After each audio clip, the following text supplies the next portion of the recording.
Hello viewers, welcome back to our channel Math Zone with VP. I am Sanjeev Kumar giving you information about the instant revision of tenses. That is the last video of the tense revision is. Today I want to explain about the future perfect tense and future perfect continuous tense. In this way, we will cover our revision for the tenses. Tense की revision यहाँ हमारी complete होती है। तो इस तरह revision आप लोग करके प्रॉपरली टेंस को जान पाएंगे। ठीक है, तो आइए मैं स्टार्ट होता हूँ जस्ट नाउ। तो ये तीसरा, जैसा कि हमने आपको बताया था, तीसरा टेंस आज मैं जो बताने जा रहा हूँ वो फ्यूचर परफेक्ट टेंस है। और जो प्रीवियस वीडियोस है उसकी लिंक मैं आपको इस वीडियो के डिस्क्रिप्शन में डाल दूंगा। ओके, तो आज फ्यूचर परफेक्ट टेंस की जानकारी लेंगे। मैं आपको बताया था कि perfect always comes into the third category, so V3 form is use. इसमें भी V3 फॉर्म हम यूज करेंगे। तो देखिए इसके सेंटेंस कैसे होते हैं ये मैं आपको दिखाता हूं। एग्जाम्पल पहला, मैं अंग्रेजी पढ़ा चुका होऊंगा।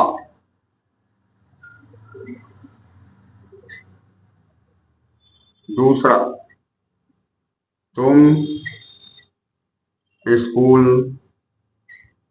जा चुके होगे। और तीसरा, वह खाना पका चुकी होगी।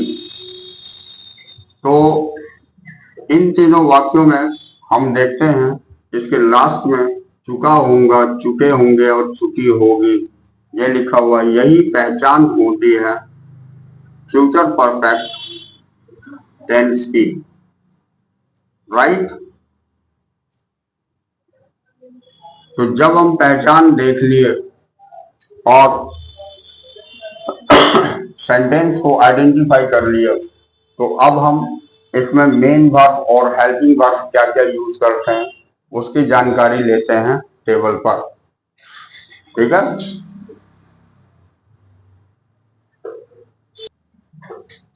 तो आइए हम टेबल की जानकारी लेते हैं।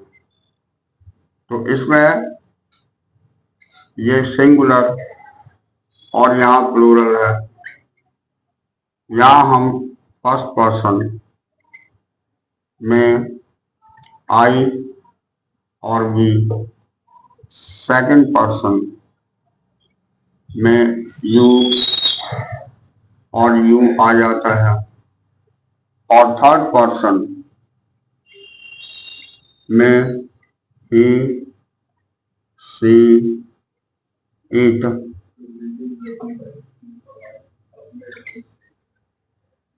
एंड नेम और यहाँ दे आता है।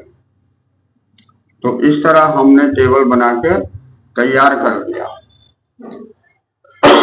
अब देखिए इसमें हम असर्टिव सेंटेंस की स्ट्रक्चर देखेंगे। असर्टिव सेंटेंसेस, असर्टिव सेंटेंस की स्ट्रक्चर में हो जाएगी हमारी सबसे पहले subject, then shall and will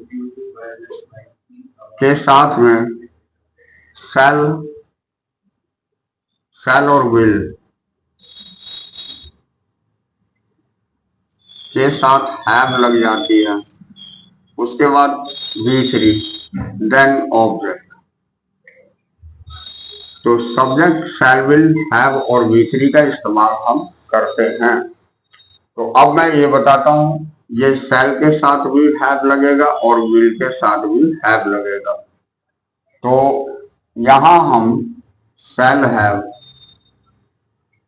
का इस्तेमाल करते हैं आई और बी के साथ, और विल हैव का इस्तेमाल हम करेंगे यू के साथ, इस यू के साथ, इस दे के साथ, और इस ही सी इट और नेम के साथ।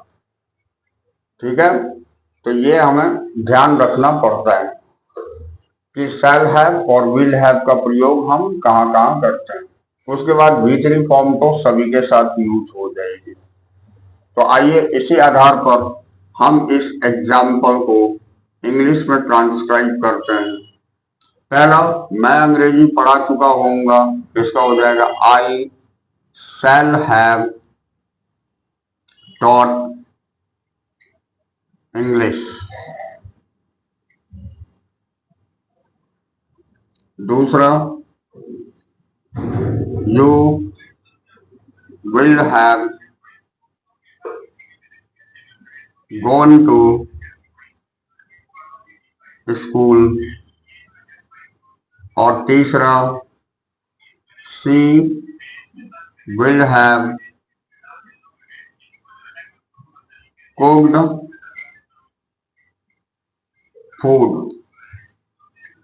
इस तरह हमने क्या देखा, शैल हैव का प्रयोग और V3 का प्रयोग किया, यहाँ विल हैव का प्रयोग और V3 का यूज किया, यहाँ भी विल हैव और V3 का यूज किया। तो ये हमारी असर्टिव सेंटेंस बन के तैयार हो जाती है। अब देखिए, अब हम आपको नेगेटिव सेंटेंस की जानकारी देते हैं। तो नेगेटिव सेंटेंस में हम लोग क्या करते हैं, ये ध्यान देंगे, इसमें नोट का प्रयोग होता है, और नोट का प्रयोग हम कहाँ करते हैं, ये स्ट्रक्चर से जानकारी देता हूं। तो इसमें स्ट्रक्चर के आधार पर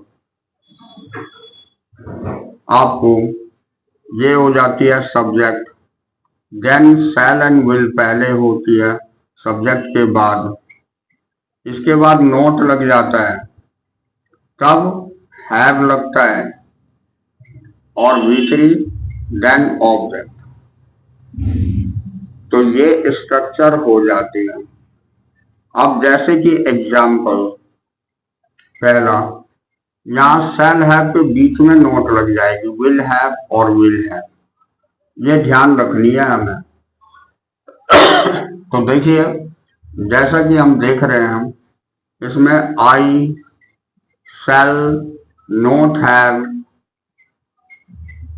टॉट इंग्लिश। इस सेंटेंस को हिंदी में हम मैं अंग्रेजी पढ़ा चुका होऊंगा कह सकते हैं। दूसरी, यू विल नॉट हैव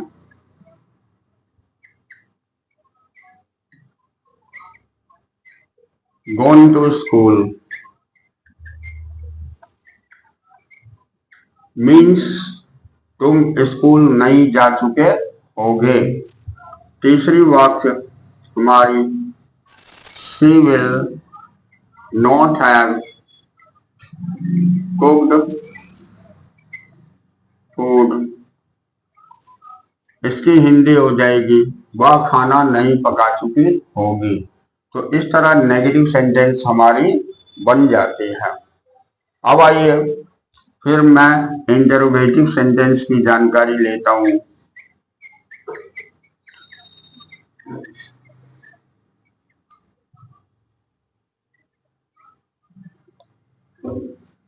तो इंटरोगेटिव सेंटेंस की स्ट्रक्चर हो जाती है,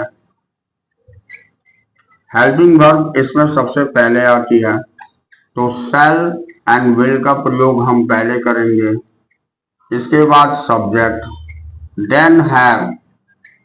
बी केयरफुल, शैल हैव और विल हैव जो यूज होती है, उसको शैल विल पहले यूज करते हैं सब्जेक्ट, उसके बाद हैव का इस्तेमाल करते हैं, इसके बाद V3 देन ऑब्जेक्ट और note of interrogation.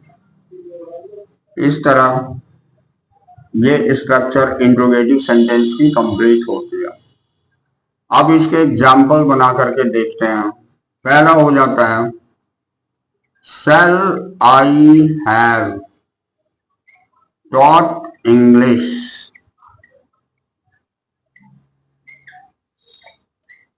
Question mark. इसकी हिंदी हो गई क्या मैं अंग्रेजी पढ़ा चुका होऊंगा। दूसरी will you have gone to school.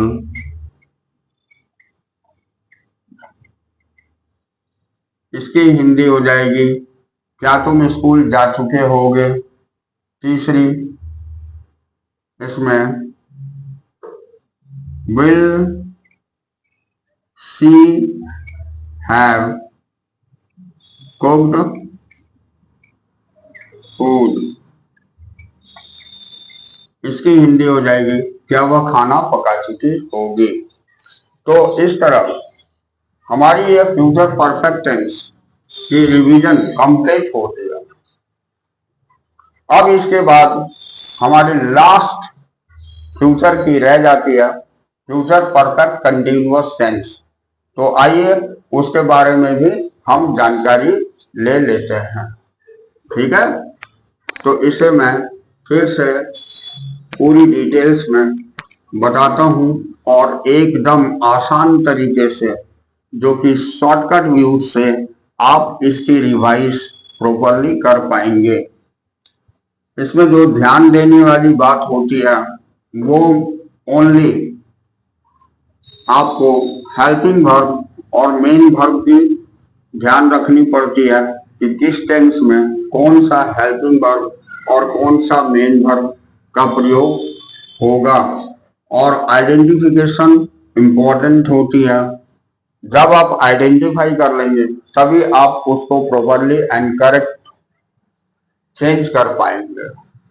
तो आइए हमारा फोर्थ यानी फ्यूचर परफेक्ट कंटिन्यूअस टेंस होता है।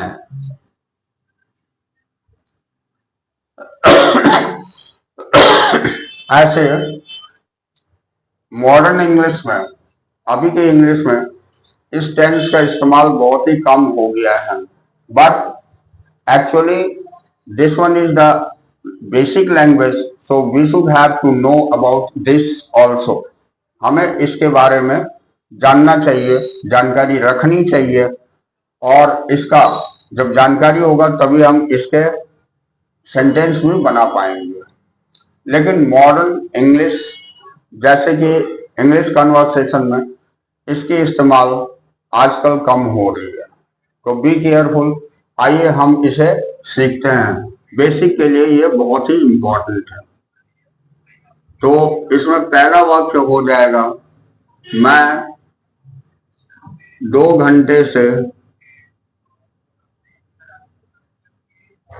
घंटे से अंग्रेजी पढ़ा रहा होऊंगा।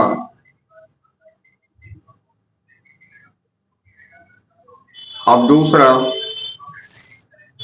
तुम 5 दिनों से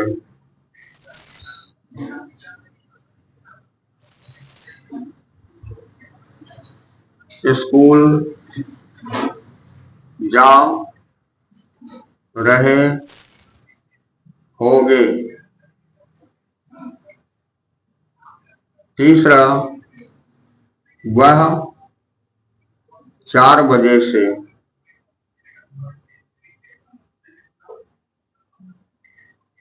खाना पका रही होगी।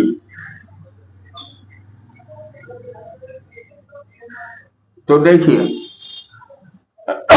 इस टेंस के अंतर्गत ऐसी सेंटेंसेस आती है जिसके अंतर्गत टाइमिंग दिए हुए रहते हैं और लास्ट में रहा होऊंगा। दूसरे वाक्य में भी ये टाइमिंग और यहाँ रहे होंगे। तीसरे वाक्य में भी ये टाइमिंग और रही होगी। तो जिस वाक्य के अंत में हमारी टाइमिंग के साथ में, ये टाइमिंग के साथ में रहा होगा, रही होगी, रहे होंगे लगे रहते हैं, तो यही हमारी पहचान हो जाती है फ्यूचर परफेक्ट कंटिन्यूअस टेंस की।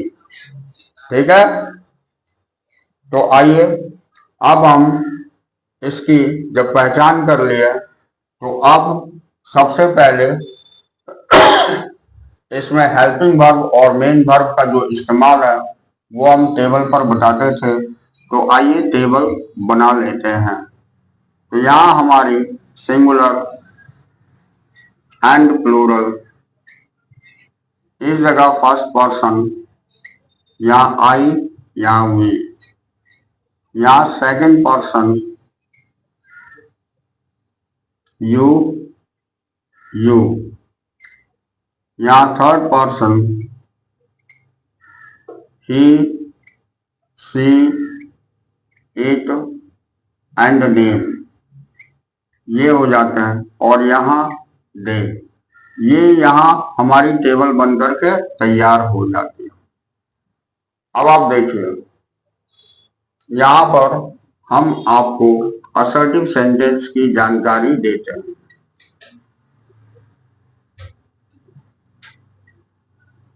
तो असर्टिव सेंटेंस की स्ट्रक्चर क्या होती है ये हम लोग देख लेते हैं। इसमें सबसे पहले subject, then helping verb shall, will के साथ हैव भी इस्तेमाल होता है और बीन भी इस्तेमाल होता है।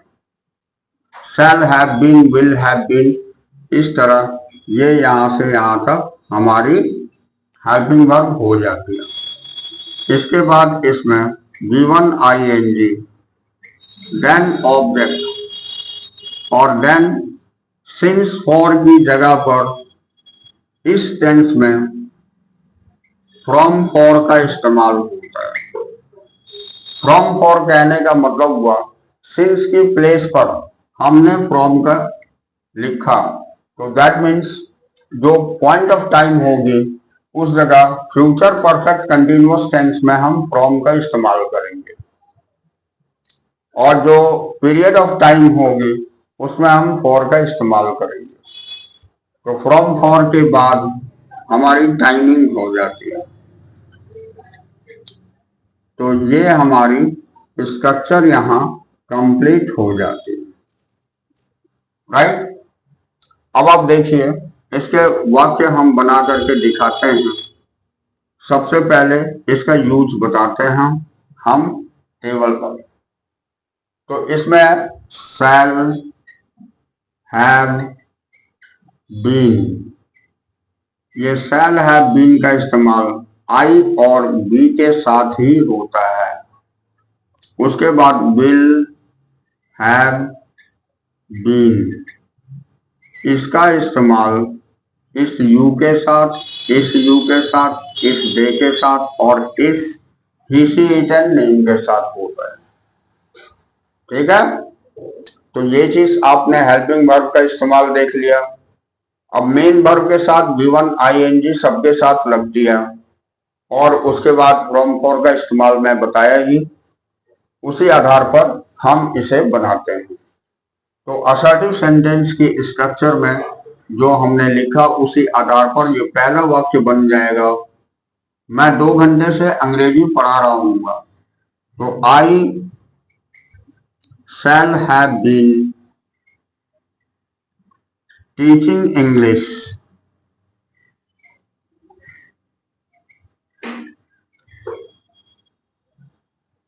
Teaching English. अब 2 घंटे से ये पीरियड ऑफ टाइम दिया हुआ है, तो फॉर 2 hours, HOURS, राइट। तो ये हमारी पहली सेंटेंस बन गई। इसकी हिंदी हो गई, मैं 2 घंटे से अंग्रेजी पढ़ा रहा हूँगा। अब आप दूसरी देखिए, दूसरे में हो जाएगा, तुम 5 दिनों से स्कूल जा रहे होगे। इसका बनेगा you will have been going to school इसमें भी 5 दिनों से ये आपको पीरियड ऑफ टाइम है, इसलिए इसमें भी फॉर लगेगा, फॉर 5 डेज। तो ये कंप्लीट होती है। अब तीसरा वाक्य हमारा हो जाता है, वह 4 बजे से खाना पका रही होगी। तो इसका हो जाएगा she will have been cooking food. अब 4 बजे से ये आपको पॉइंट ऑफ टाइम दिए हुए हैं, निश्चित समय है, तो इसलिए इसमें फ्रॉम लगाएंगे, फ्रॉम 4 o'clock, ये 4 बजे से। तो इस तरह असर्टिव सेंटेंस यहां कंप्लीट हो। अब आइए आपको मैं नेगेटिव सेंटेंस की जानकारी देता हूं। यहां नेगेटिव सेंटेंसेस में इसकी स्ट्रक्चर हो जाएगी,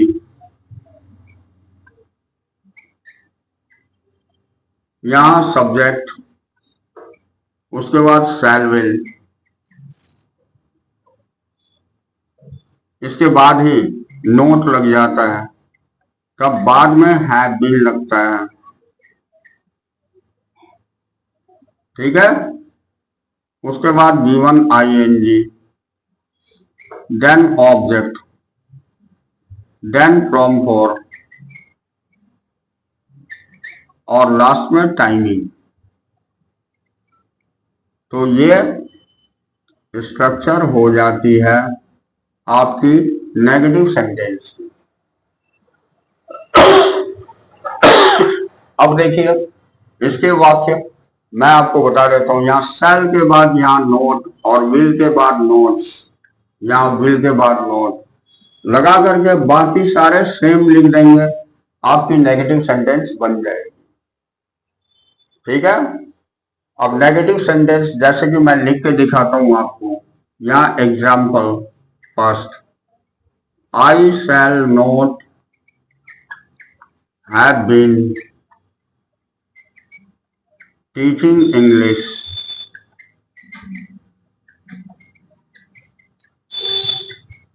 फॉर 2 hours।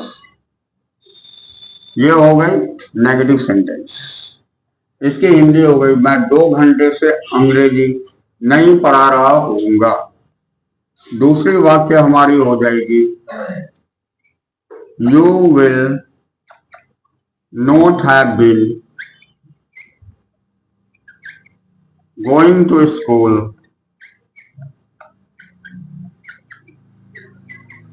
For 5 days।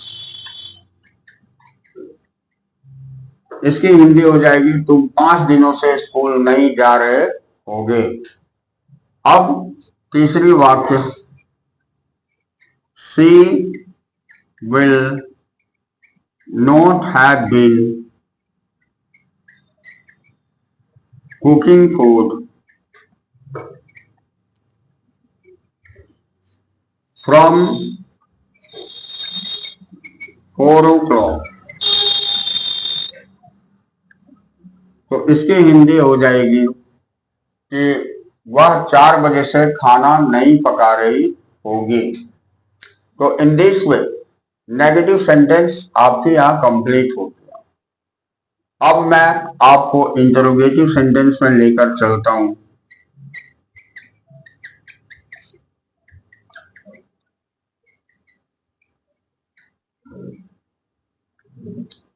तो इंटरोगेटिव सेंटेंस की स्ट्रक्चर हो जाती है,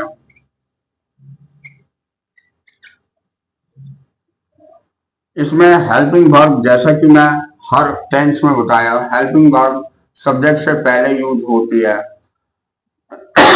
इसमें भी हम शैल विल का प्रयोग पहले करेंगे सब्जेक्ट से, उसके बाद subject, then have plus been, उसके बाद V1 ING, इसके बाद ऑब्जेक्ट, फिर from for, from oblique for, और लास्ट में टाइमिंग। और क्वेश्चन मार्क। तो ये इसकी स्ट्रक्चर हो जाती है।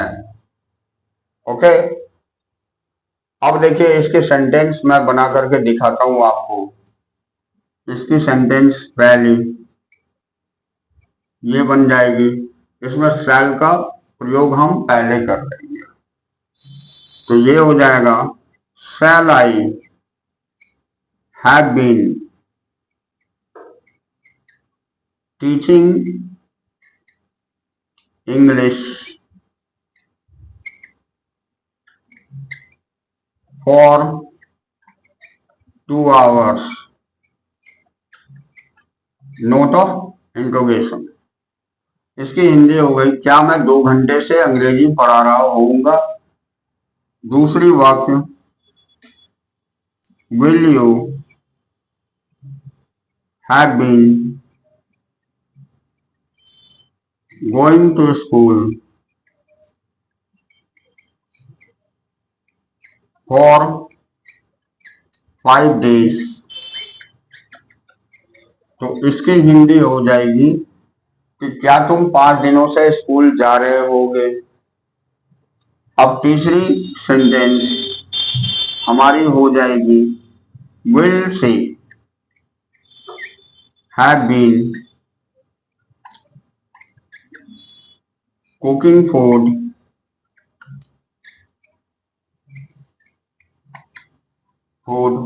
From 4 o'clock। तो यहां इसकी हिंदी हो जाएगी, क्या वह 4 बजे से खाना पका रही होगी। तो इस तरह हम लोगों ने फ्यूचर परफेक्ट कंटिन्यूअस टेंस को भी यहां इंस्टेंटली रिवाइज किया, यानी तुरंत इसको रिवाइज किया।